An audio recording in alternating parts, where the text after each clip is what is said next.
Hi! Magandang araw! Again, this is Ilocano Vlogger and welcome to my cooking vlog.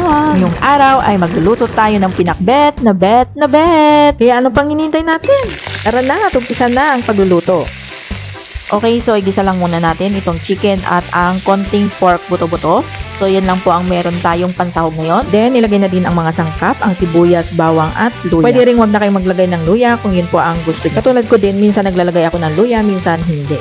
Okay, so pag nagisa na at nag-brown na siya, pwede na natin ilagay ang kamatis.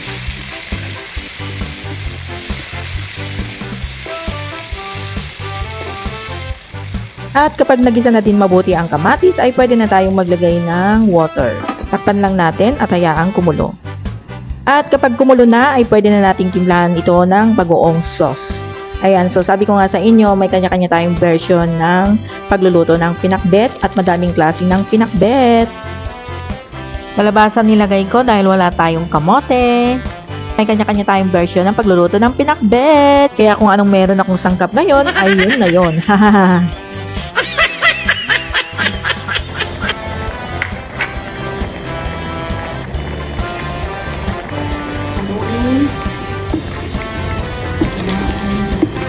Nilagyan ko ng kalabasa para mamamis.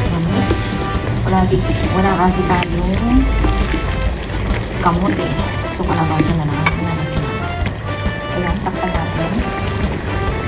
Okay, takpan natin. Hantay maluto ang mga ulo.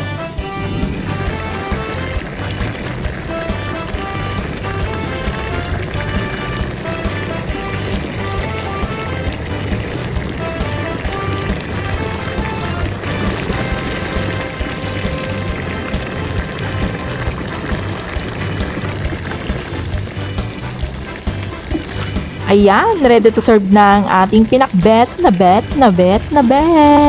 Kaya ihanda na ang isang kalderong kanin at kakain na tayo.